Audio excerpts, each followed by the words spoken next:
All right, well, we're happy to have Lisa Upton to give our colloquium today. She is just graduating from Vanderbilt University. She defended back in March, but this Friday is your actual official graduation. So this week she's graduating. She's at Vanderbilt University, but she's been doing most of her work at NASA Marshall Space Flight Center with David Hathaway. And before that, she got her bachelor's at the University of Memphis, working with Joan Schmelz, and a master's at the University of Alabama. And she'll be telling us today about how meridional flow variations may save us from the next Maunder minimum. Good afternoon, everyone. Can you hear me okay? Is this working? Yeah. Maybe okay. There's a pointer too. Thank you. Thanks. Good afternoon, everyone. Thank you for having me here. I'm very excited to talk to you about my work. As Mark mentioned, I would like to talk to you about how variations in the meridional flow may save us from the next Maunder minimum. Just give you a little bit of an outline.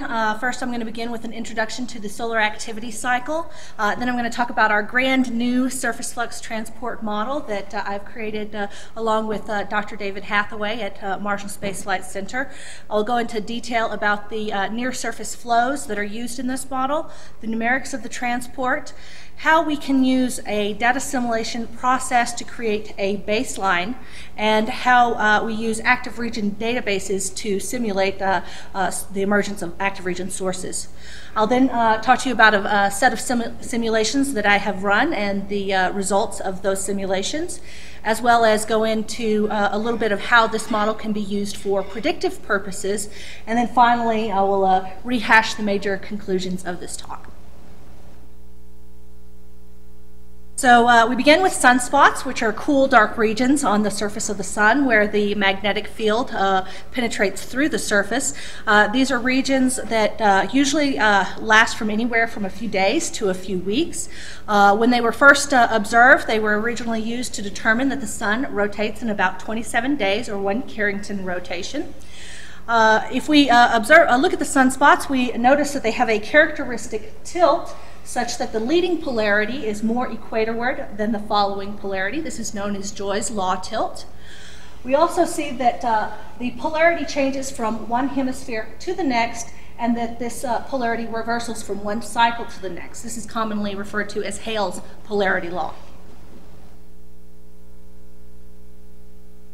We now have over 23 cycles of sunspot data, and from all of this data we're able to determine that the sunspot cycle is periodic with an average period of about 11 years and a peak sunspot number of about 100.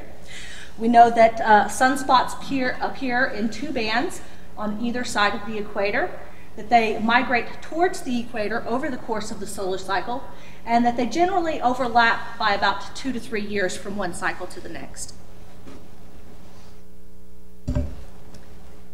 If we plot the magnetic field of the sun as a function of time, we see that in addition to the magnetic field in the active regions, we also have magnetic field at the poles that form a weak dipole.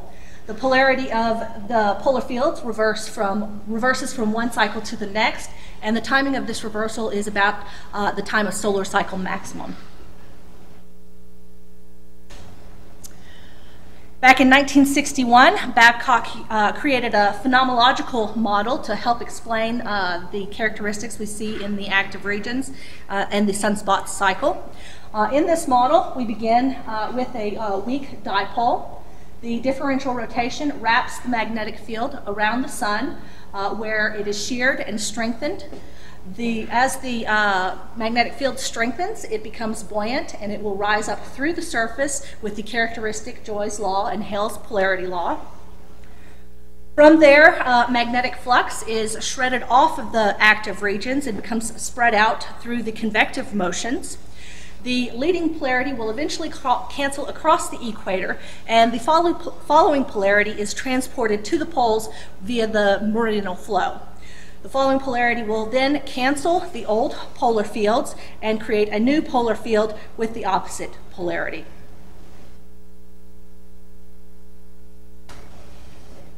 Babcock's model is widely accepted as the underlying mechanism behind the solar cycle, and most solar physicists will agree that the polar fields at solar minimum are indeed the seeds to the next cycle.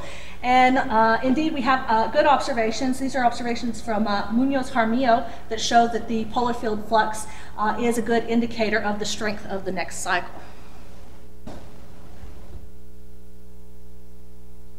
We can also plot the polar fields as a function of time. This is a plot of the axial dipole moment as a function of time. And we see that the polar fields for cycle 23 were about half as strong as the previous two cycles. This was followed by an extended solar cycle 23-24 minima, and what is proving to be one of the weakest solar cycles in at least 100 years. With this really unusual behavior on the sun, there's increasing motivation to determine how magnetic flux is transported to the poles and how the polar fields are modulated.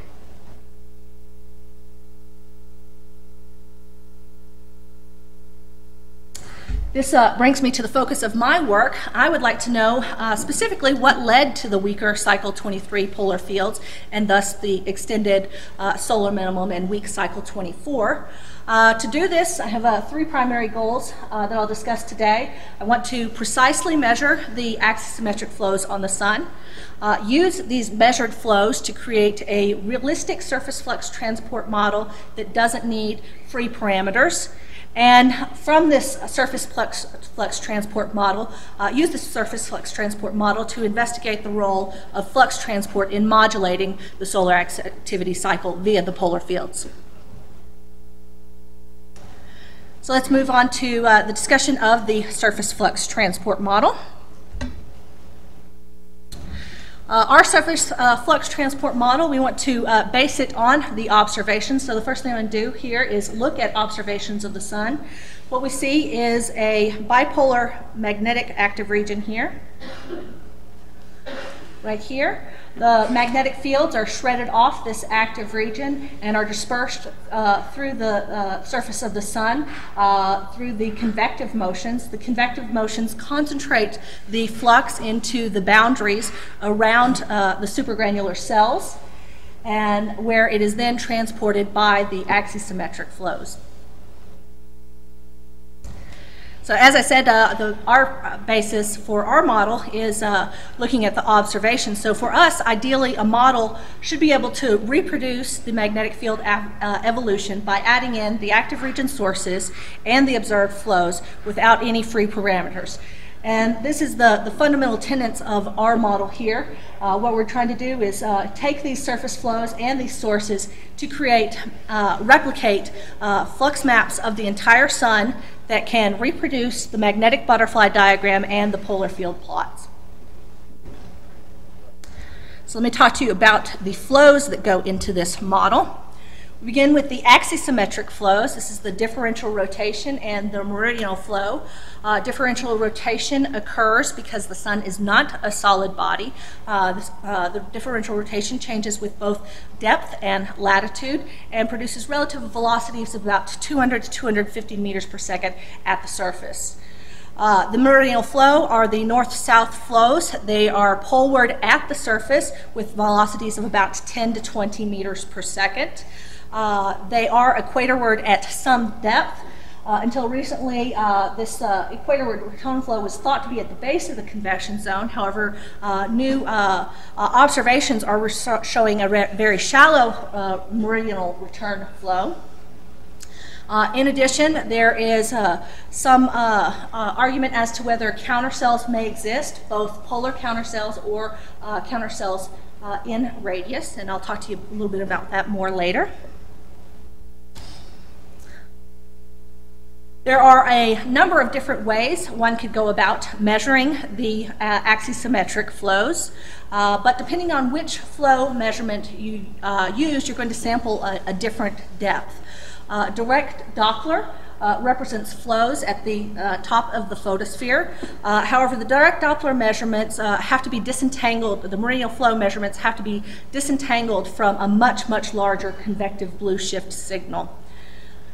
Helioseismology provides the flows at a range of depths, But then you're left with deciding which depth is most appropriate for surface flux transport model.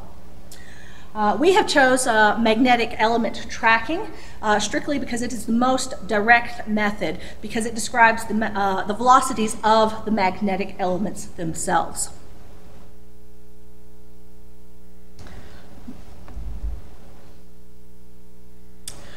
We do this with a cross-correlation technique. We take a strip from one magnetogram and cross-correlate it with strips at similar latitudes from another magnetogram. We do this both forward in time and backward in time, and then average the cross-correlation arrays. Here's a cross-correlation array. From this cross-correlation array, we find the peak of the cross-correlation as a function of latitude and longitude, which will give us the velocity as a function of latitude. This gives us the meridional flow and the differential rotation. We average about 600 profiles for each 27-day Carrington rotation, and this allows us to kind of beat down the noise for those flow profiles during that Carrington rotation. How much temporal separation do you have in your samples? We typically do time steps of about 8 hours, time distance of 8 hours. We can do other time steps, and there has been some indication that you might get slightly different answers with the different time step that you use, and that's kind of consistent with the idea that you might be sampling different depths, because longer lived structures will of course have a bigger effect if you have a longer time step. Yes? Performing temporal averaging in the strips that you then share on 8-hour not with the MDI data, because they're sampled at about an hour and a half between magnetograms. With the HMI images, we use the HMI 720s, which have been averaged over about 12 minutes to remove the P-mode signal. There has been some suggestion that our measurement technique may be subject to a systematic error due to the convective flows. It was suggested that these would result in a sizable flow about 8 meters per second away from the active latitudes. However, this suggestion was based on measurements in which there were no actual magnetic elements themselves. So it's more kind of like trying to measure it off of a butterfly diagram. You only have the longitudinal direction. You don't have that latitudinal information. In order to test this suggestion, we have used two different techniques. The first one is a very early version of our surface flux transport model. It was a Lagrangian model in which, and in this case, we allowed the magnetic elements to evolve strictly with the convective motions at all, without any without any meridional flow. And when we made our measurements, the signal that we got back essentially amounted to noise.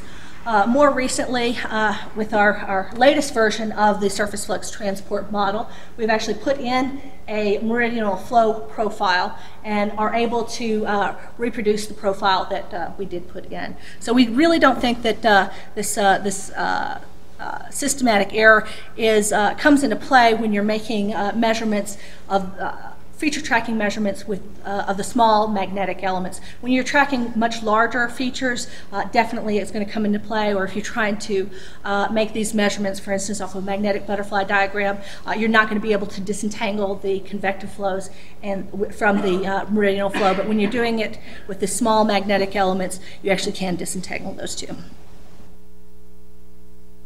As further evidence to the credibility of our measurements, we have found that our measurement is actually very sensitive to minute errors in the geometry. And we showed that there was a 0.21 degree error in the orientation of the MDI instrument with respect to the sun's rotation axis. This is actually confirmed by the MDI team. We also observed a 0.8 0.08 correction to the tilt of the sun's rotation axis with respect to the ecliptic. And this was also seen by Beck and Giles back in 2005. So these very, very, very tiny errors in the geometry are actually, we can actually see those in our measurements. So this kind of gives further credence to the fact that we're actually getting these velocities to very, very high degree accuracy. These are our measurements for the last cycle and a half. We've characterized the structure and variability of the axisymmetric flows. The differential rotation is shown here. The meridional flow is shown here. The black dots represent the centroid position of the active regions. And of course, this is as a function of latitude and time. In addition to plotting the flow profiles, we have also fit the flow profiles to Legendre polynomials and plotted the Legendre coefficients as a function of time. And this allows us to really see the variability in these flow profiles. Here we see the differential rotation is, for the most part, relatively constant. However, the meridional flow has quite a bit of variation. We see that it varies not only from over the course of the solar cycle, but from one cycle to the next. If we also look at this meridional flow profile, you might see some interesting features here. This is evidence of the possible existence of countercells. MDI is seeing a polar countercell at the south pole here, and then at the north pole here. So is possible existence of those countercells. We were fortunate to have about a year of overlap between HMI and MDI instruments, which allowed us to compare our measurements made with the two different instruments. And we found that, well, for the most part, the measurements agree with one another. There was one critical difference, and that was the fact that the countercells that were observed with MDI were not observed with HMI. And at this time period, you see here, this is a plot of the MDI profile in black shows evidence of a possible countercell here that is clearly not seen with the HMI data, which has much better resolution and can go to much higher latitudes. Yes? Isn't that a little surprising, the agreement, given the fact that we're tracking tiny things and you can't see the tiny things not with MDI? I don't think so, because I think the structures that you are seeing, at least for the most part, are you're going to see you're seeing similar structures. Now, when you get to higher latitudes, obviously MDI has much more noise, and so you might be led astray by that. But I think in essence, I mean, you're seeing from comparing one MDI image to the HMI image at that same time, you're going to see the same features. It's just a question of resolution. And I think if you're looking at the very, very, very, very most tiniest of features, yes, that might be a effect. But for the most part, the structures that you're seeing are large enough that you can resolve them equally well in both instruments. However, like I said, at MDI at the poles, you're going to have much more noise, which is going to inhibit your ability to make measurements there. Yes, sir. In that same spirit comment, what was the scale that was probably contributing the most to your cross-correlation measures? Because you're taking an entire strip in longitude, varying against another strip in longitude. Correct. Then you decide what are the cross-correlation characteristics of that. What scales of magnetic features might have given you the biggest I think you're dominated by the smaller structures, but again, as you go to longer and longer time steps, those smaller structures have a weaker lifetime. I think the order of size of the structures that we're actually for the most part contributing to these measurements is on the order of about maybe 10 megameters, somewhere around that. supergranular scale? Yeah, supergranular scales, or maybe even smaller. Yes.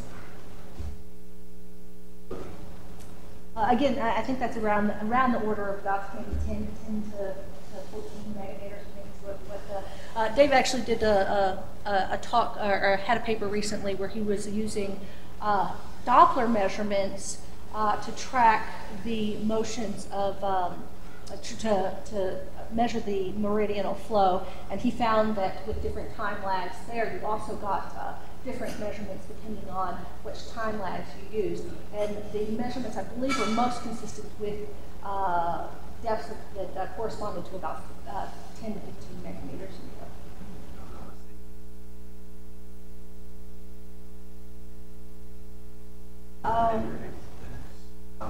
Just curious, we were not that many years ago,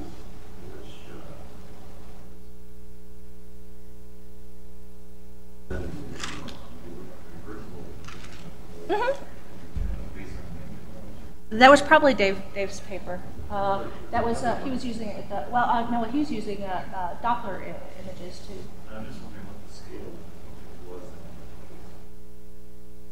Well, I think the depth at which things turn around. So he found basically that the size of the cellular structures was related to the depth. So they. Okay. Maybe it was Junwei's result using heliocosmology. Okay. Okay. Well, if you find out maybe we can discuss it later. Okay. So as I said, the most critical difference, like I said, for the most part, they have very good agreement. Even substructure in the meridional flow, you can see a lot of agreement. But for the most part, they agreed very well. But at the poles, we get a much different picture of the meridional flow. So that kind of begs into question: are these polar countercells really there or not? And I think it's kind of an ongoing debate amongst our community. But I hope to have the answer for you. So let's move on to the convective flows. These are the essentially dominated by the supergranulation. These are flows that are due to the large temperature gradient in the convection zone that basically causes the plasma to rise and fall like boiling water. The magnetic elements within the convective structures are transported to the edges with horizontal velocities on the order of about 300 to 500 meters per second. Typically in surface flux transport models, these convective velocities have been parameterized with the use of a diffusion coefficient. Our approach is a little bit different. We'd like to treat these flows more explicitly by actually simulating these convective motions. This purely advective approach is supported by both theory and observation. And basically the idea, turn this around. Basically, the idea is that the magnetic field is carried to the boundaries of the supergranular structures. It becomes concentrated into downdrafts as small radial fields, and then this radial magnetic field is then transported by the convective cells like passive scalars or corks in a boiling pot of water.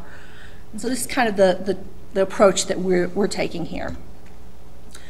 So to do this, David Hathaway has created a supergranular simulation based on his measurements of the Doppler velocity from MDI.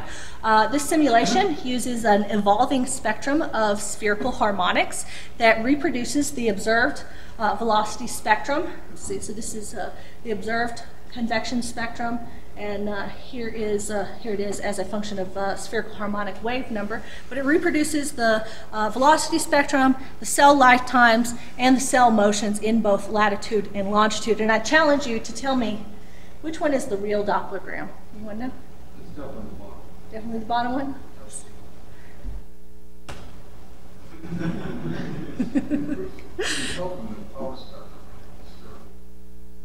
Well, these aren't. These are the MDI is the solid line, and the simulation is the dotted line in both cases. So, but yeah, so the simulation is this bottom one here. So I think he's doing a pretty good job. I don't know about you, but I'm pretty impressed. In addition, he's tuned his supergranular simulation so that the Meridional flow, as I was mentioning earlier, as a function of depth, it matches the observations, as well as the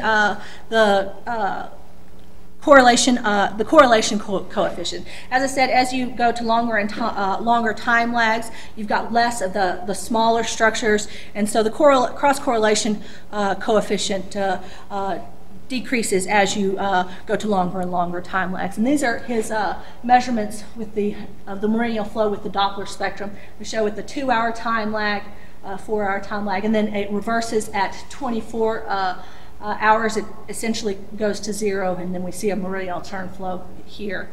And so he can reproduce these. When is that data from? This data is from MDI. Did you say when? No, yeah, because like overall was finding that countercells at high latitudes mostly during minimums, I think. Yeah, because this was done with the dynamic runs, 96, 97.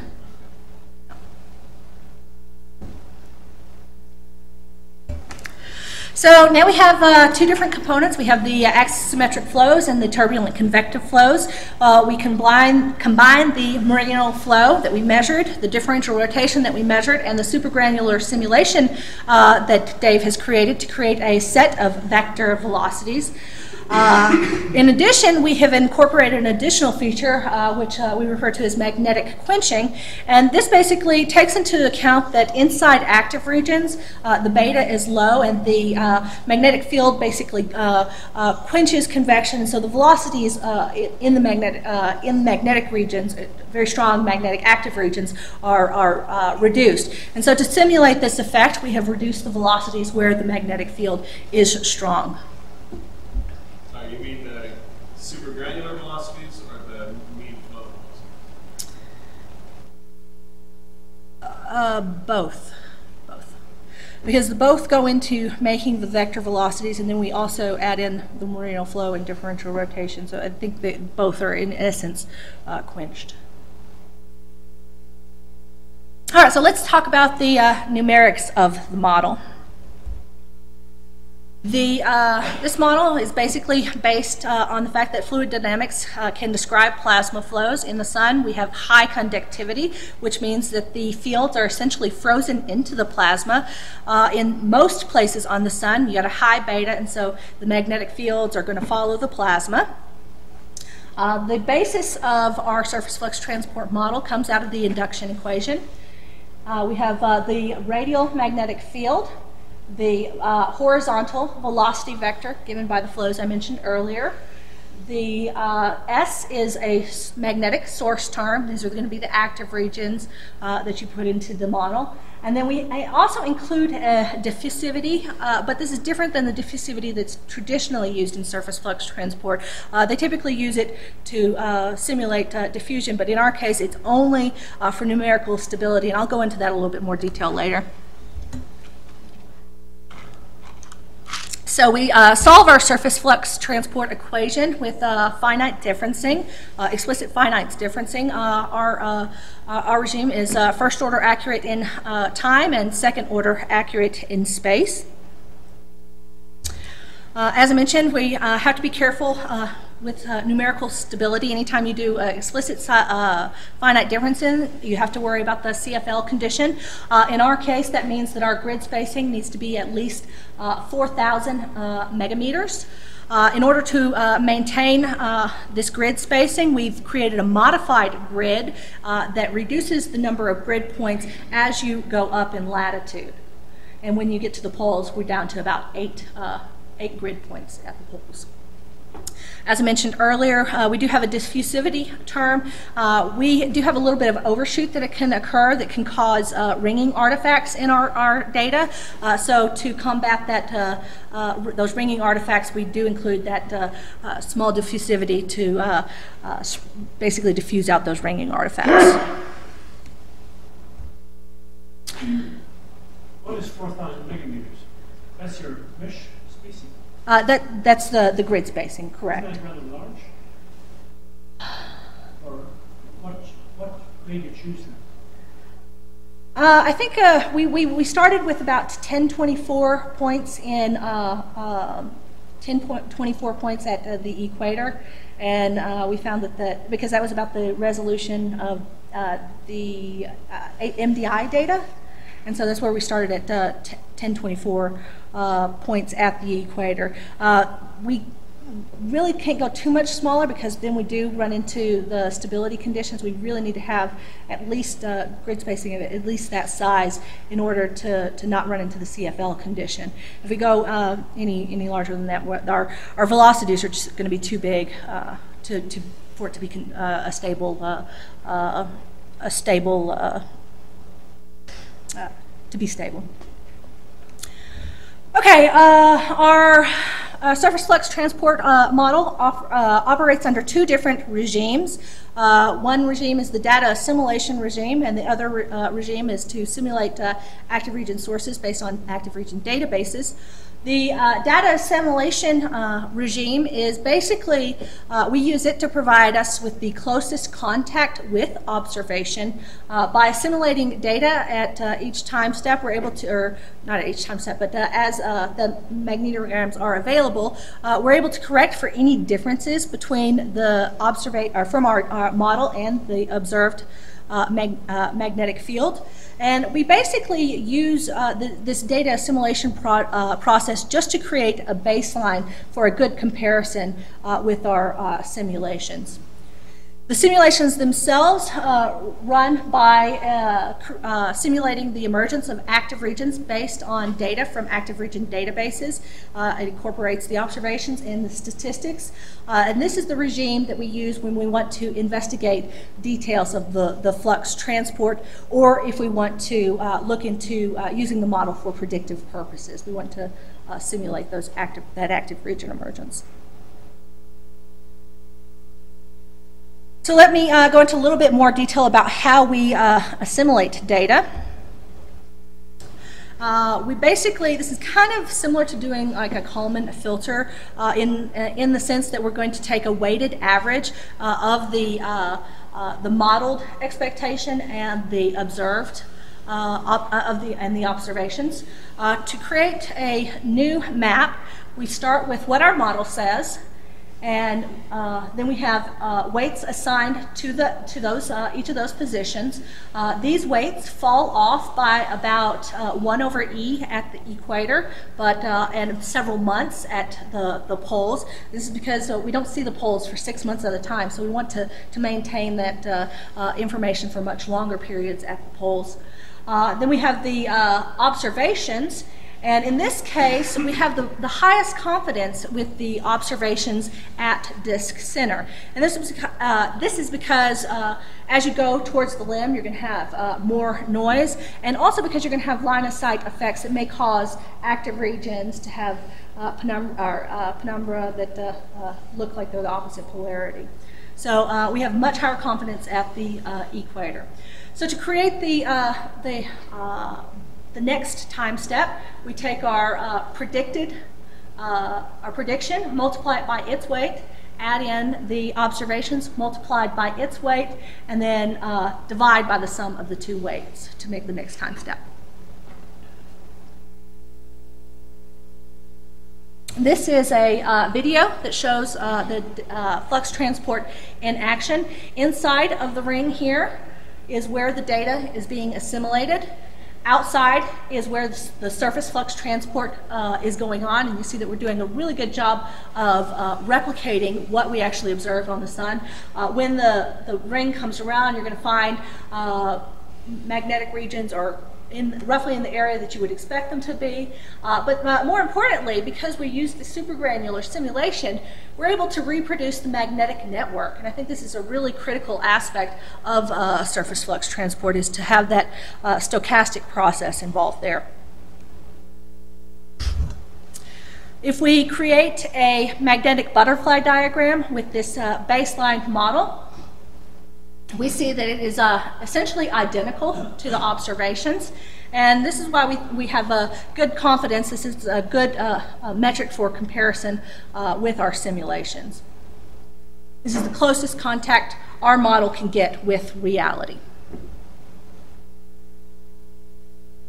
So let's talk about how we simulate active region sources in the other regime. We simulate active region sources by adding in bipolar Gaussian spot pairs in the locations of the observed magnetic active regions. This is done by using data from the RGO database and the NOAA database, which provides information about the area and the locations of the sunspots. In addition, we use some active region statistics to determine details about our sunspots, our simulated sunspots. We have the total flux as a function of reported area based on the measurements from Scheele and confirmed by Maunder. We have calculated the longitudinal extent as a function of reported area. So that's basically the longitudinal separation here, and that's plotted here. And then for the tilt, we just use the standard Joy's law tilt. In other words, the angle is about half of the latitude.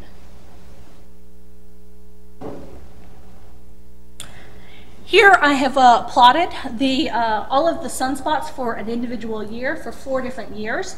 And we see that we're reproducing a lot of characteristics in the sunspot cycle.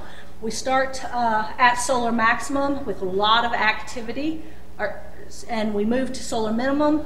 The activity becomes more equatorward, and we have much less activity. The new solar cycle comes in, and again, you have activity at high latitudes, and as the solar cycle progresses, these latitudinal bands are going to move equatorward, again, increasing as we move to solar maximum. All right, so let's move on to my simulation. Let me just refresh you on the motivation here. I wanted to know what led to the weaker cycle 23 polar field strengths and the extended solar cycle minimum. One of the things that has been suggested is that it might be due to the variations in the meridional flow. Again, both the variation in the solar cycle and from one cycle to the next. So to test this hypothesis, I've done 3 simulations. The first simulation used a constant symmetric meridional flow profile. These are the meridional flow profiles plotted as a function of time. The second simulation used the observed variations, including the countercells. And then the third simulation, we basically amplified those variations to make it a stronger effect. Here, red is the northward flow, and blue is southward flow. So let's move right into the meat of the results. Here we have the baseline I showed you earlier, along with Sim1. This is the simulation that had the constant meridional flow. And we see that we're doing a pretty good job with just simulating active region emergence of reproducing the magnetic butterfly diagram, including the modeled pattern seen formed by the active region emergence. And in fact, they're so well produced we even can see distinct features that are present in both the baseline model and in the simulation. One thing that I will note here is that we do appear to have polar fields that look to be too strong here. As I mentioned, we do have polar streams in both models, typically with one-to-one correspondence from the simulation to the model. We also note that we have both leading polarity streams and following polarity streams. So a leading polarity stream would be a stream that originates from the more equatorward flux, whereas the following polarity stream would originate from the following polarity flux in a bipolar magnetic region. In the past, it was thought that this was due to systematic variations in Joy's law tilt. But we notice, remind you that in our model, we've used a constant Joy's law tilt. So there hasn't been any systematic variation in the simulation, yet we're still seeing these leading polarity streams in the model. So this suggests to us that there's an alternate mechanism for producing these leading polarity streams, and we think this may be due to possibly gaps in active region emergence, which would allow the leading polarity stream to be transported to the poles after the following polarity is transported to the poles, causing this leading polarity stream. Okay, if we look at the simulations that included the observed meridional flow and the amplified meridional flow, we see that the polar concentrations are offset from the direct pole. And these are in, I remind you that these are in the simulations that included counter cells. So the fact that this is not observed with the baseline or with the MDI data suggests that maybe these polar counter cells aren't real. If a counter cell causes the flux to be offset, the flux concentrations to be offset to the pole, and we're not seeing that observations, that might be an indication that these polar counter cells are not real. Can you restate what your baseline is? The baseline is basically the closest contact with observation. That's the data. That's where data has been assimilated at least 3 times a day at least, and so it's nearly identical to the observations. And what is the meridional flow that you put in? In the meridional flow, that is the observed meridional flow, but again, any meridional flow, net result of the meridional flow that we put in the model is going to be counteracted by the fact that the observations are going to come in and write over what the model says. Because those observations are constantly being assimilated, it's going to be identical to what actually is observed on the sun.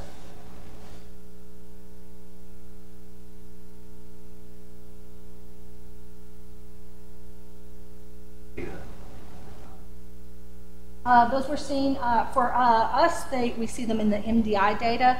We see them first in the south in the first part of the magnetic feature tracking technique, but they have been observed in other techniques as well. The HMI did not. Yeah, yeah. This is probably where we're more sensitive to what we use to not have that information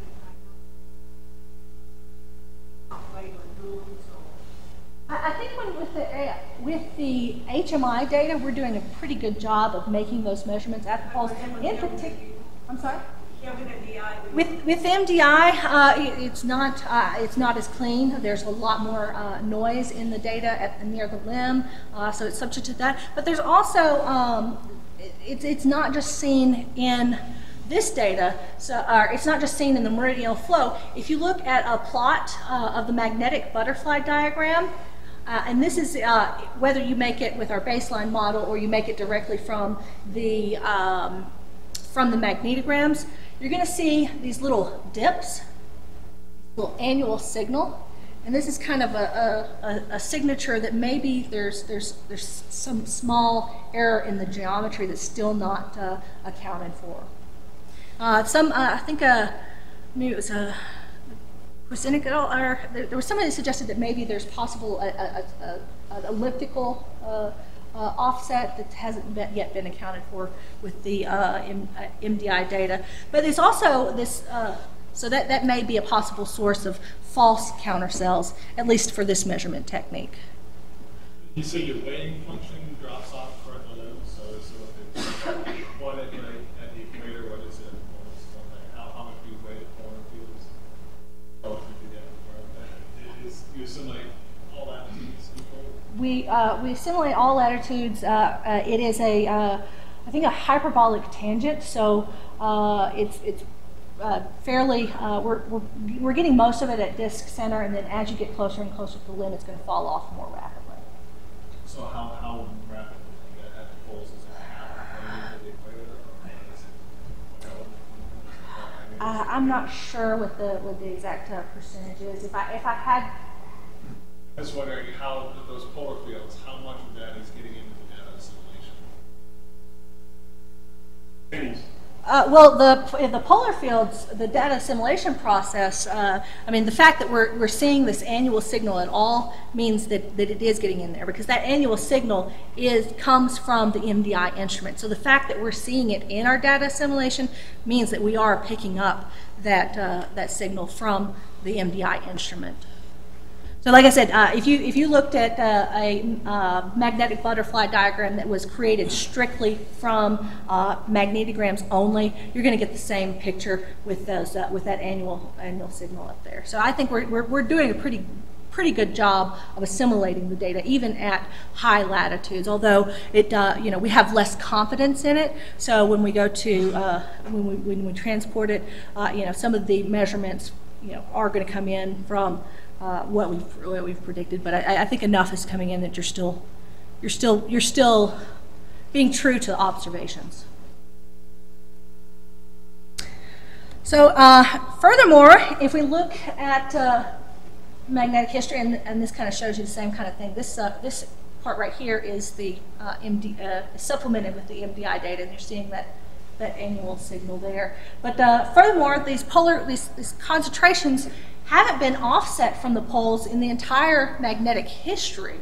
So what we saw in our surface flux transport model is if you have a polar countercell, it's going to cause these concentrations to be offset from the pole rather than laying right at the boundary of the pole. This is a magnetic butterfly diagram which shows the average magnetic field. That's the real data, not the model. This is real observation. This comes from Solace, and I believe it's supplemented with MDI towards the end. So this is strictly observations right here. This is real data, and this data does not have any offsets from the poles in those polar countercells. And what this says to us is that this idea that we have polar countercells, at least at the surface, is not valid. So I can't speak to what's going on at further depths. I think Mark Misch might be able to tell you a little bit more about what he thinks is going on there. But at least at the surface, we don't think that the countercells exist at all. At least not for the last 40 years. I don't know what happened 100 years ago. At least not for the last 40 years. Okay, so next let's plot the axial dipole moment as a function of time. The black line here is the HMI MDI observations, and here you again are seeing that signature from that annual signal that comes into play here. And the solid curves are from the different simulations. The first thing that we notice is that the dipole moment in our simulations is much stronger than what was actually observed. Remarkably, and despite this fact, we're still able to reproduce the timing of the solar cycle 24 reversal with accurate to within about a year. The fact that the dipole is too strong in our simulations, but we're still getting the reversal right, suggests to us that the magnetic field that we're putting into the model has been overestimated for the solar cycle 23, 24 buildup and cycle 24 reversal. So we think we're overestimating the flux that's going into the model. Lisa? Yes, sir. Could there be an effect that's due to the dissipation of the fields as they migrate forward? Can you take that into account? Are you talking about just the loss of field into? We don't model that explicitly, and that's one of the things that we wanted to look for. Is there evidence that we're missing sinks or maybe ephemeral regions up the top? Are we missing something there? This seems to indicate to us that if anything, we're putting in too much. So I think we can't really say that. That's an issue at this point, but maybe future work we might be able to say that. When you put in observed active regions, do you make sure that each active region you put in is zero net flux? Yes. Basically zero out. Zero net flux. The bipolar Gaussian spots are equal and opposite. Yeah. So we're not adding any. But in the same spirit, once you introduce some magnetism, does it survive? It just gets carried by the different rules. or does some of it get destroyed? When it does meet opposite polarity flux, it does indeed cancel. So it's the residual stuff that isn't canceled by the turbulent convection that ends up migrating to the poles. So part of it is canceled by newly emerging flux, but there is residual stuff that is actually transported to the poles. And then you can see that by the fact that we're actually, reversing the poles here. Reversing you said the diffusion in your equation is mainly for numerical stability. That's correct. But without that, you wouldn't get any cancellation at all. I mean, it has to be an only cancellation. You need that diffusion term, or else You still can. If it was purely vector, then the positive and negative flux would. No, because you're still going to have newly emerging flux that's going to come up. And that's actually an important aspect. Do you add on to the existing flux, or you replace it with the newly? I guess you replace it. No, it adds. It adds. So if you get a positive polarity that emerges right on top of where some negative polarity flux existed, it's going to cancel with that negative polarity flux that existed before, and so you're going to have less net flux in that particular box. Okay. Another thing the most important thing that we want to say here about this is that we expected that the variations in the meridional flow were going to produce a weaker polar field, and surprisingly, we found the exact opposite. We found first and foremost that the meridional flow did have a significant impact. It caused variations on the order of about 20%. But surprisingly, rather than producing weaker polar fields, the variations in the meridional flow actually caused the polar field to be stronger than it would have been otherwise. This suggests to us that rather than looking at the meridional flow as a cause of the unusually weak solar cycle, we should look at the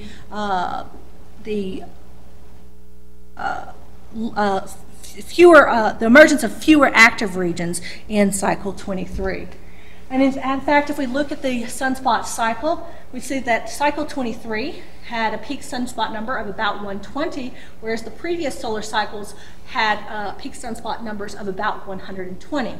In essence, what happens is with fewer sunspots to emerge, there is less flux to reverse and build up a strong polar field.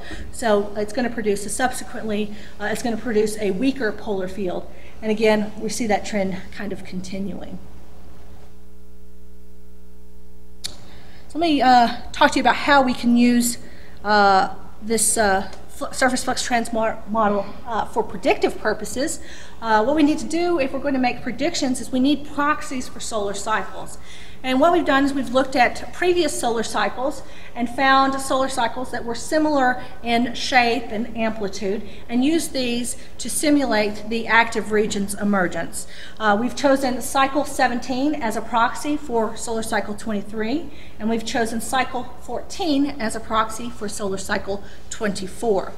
So what we're going to do is when we put in the active regions, these are not going to be the active regions that we observed for cycle 23 and 24. These are going to be the active regions that were observed 150 years ago for cycle 17 and 14, 100 years ago, I think. Okay, so first let's look at cycle 23 since we know what happened there. We made predictions, like I said, for cycle 23 using the active regions from cycle 17. We looked at two different phases of the solar cycle, both during the approach to minimum as well as during the active reversal phase. And we used 5 different supergranular realizations, and we see that the 5 different realizations had a stochastic effect here that was much more apparent during the active reversal phase than it was during the approach to minimum. What we do see, most importantly, is that we can accurately reproduce the evolution of the polar fields, make predictions of the evolution of the polar fields at least 3 to 5 years in advance.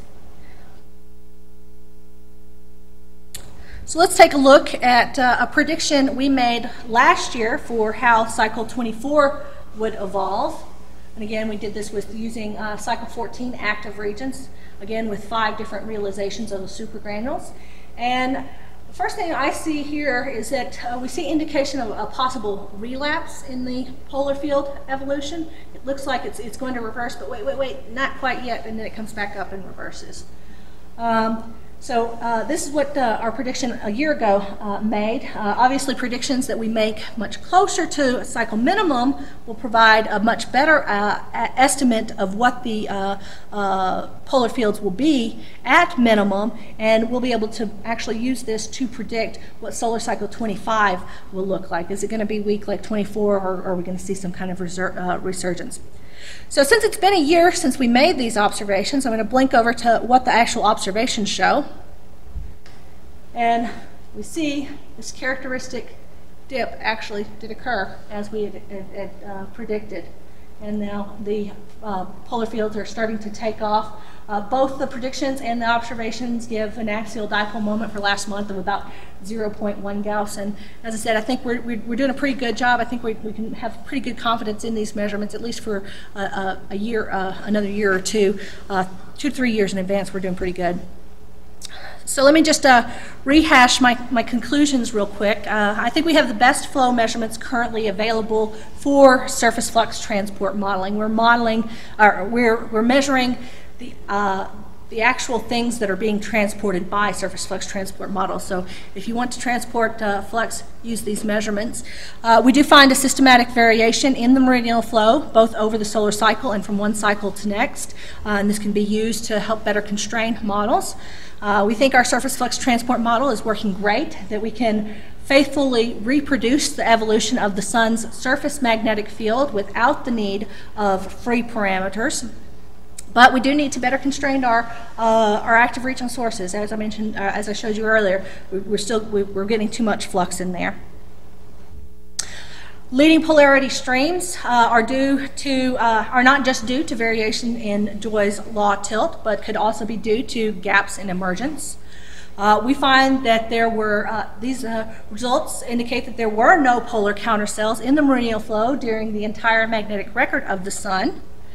We find that our model can currently predict the polar field evolution at least 3 to 5 years in advance. And if we get these sources better constrained, we probably can go a lot farther than that. Variations in the meridional flow over cycle 23 produced polar fields that were about 20% stronger than they would have otherwise. The cause of the weak polar fields at the end of cycle 23 should therefore be attributed to the emergence of fewer active regions rather than to the variations in the meridional flow. In effect, the variations in the meridional flow prevented the polar fields from being weaker than they might have been otherwise. This suggests to us that the meridional flow may actually provide a feedback mechanism for regulating the solar cycle and possibly preventing or recovering from a grand minimum like the Maunder minimum. So with that, I'll take your questions.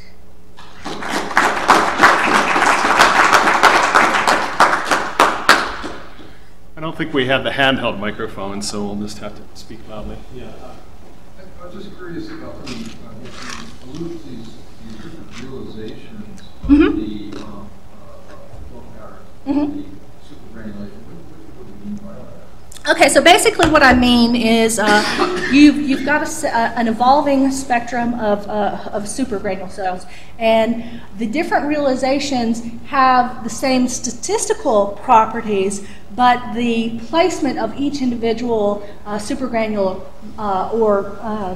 granule might be in a different place. It may have a different lifetime, so it's a different realization of the supergranule pattern. Does that make sense? Does that kind of answer your question? So it basically. You know how you do it. Okay, you're just basically putting the cells in different places. Spatially? Spatially. Oh, yeah. Yeah. They have a power spectrum that that's their input. Yes. The lower you reach the power spectrum.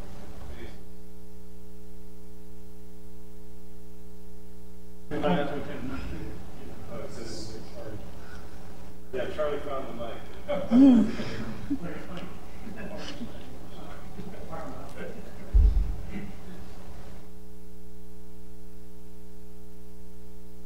But I had a question about you were talking about the spots the spot pairs that you introduced at Gaussian profiles. Yes. Is that run in a different mode than the data assimilation mode? Or Yes, yeah, yes. So So they're two entirely different regimes. In the one regime, we strictly do the data assimilation, and in the other regime, we simulate the spot emergence. So completely different okay, so my question is, of operation. for the data assimilation regime, I had the same question as Matthias, is when you assimilate the magnetic fields, is there a zero net flux, or does the thing drift? You can't guarantee that the MDI magnetograms in the observation window will have No, with zero the net with flux. the data assimilation, absolutely. If there's a net flux introduced by MDI or HMI, then yeah, that's going to come into play. But I think those fluctuations in flux would probably, I think, it eventually cancel over a long enough time span. Eventually cancel. But I could be wrong. I think other models they tend to drift unless you put in some kind of decay. I see. That as time goes on and you assimilate, but like the MPS models, like DeRosa's models, that if you just assimilate the data, then it won't reverse after a while. It'll tend to drift one direction. Oh, really? Okay. Yes. In as far as it concerns observations, there might be a systematic effect that you overestimate the flux of the meeting spot, which is in general more coherent. Are you talking about Because you kind of, if you take observed magnetogram, it's not really on a constant height surface. It has a Wilson depression. Yeah. And you normally have to use the magnetic field which is normal to the surface, which is not the vertical field compound. At least if you do take numerical simulation of a sunspot, you overestimate the flux of the spot by 10%. Since leading spots are generally a little bit more coherent than the trailing spots, this is a systematic effect which should overestimate the flux contribution from the leading spot. I see. So is that true when you do a line of sight correction and apply by the angle from the center to It has to do with the Wilson depression, right?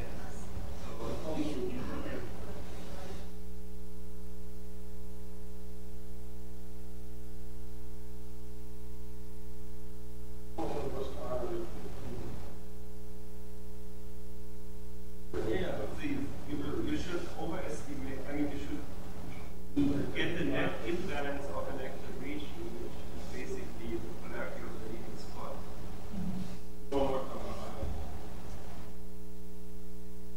Two thoughts. One,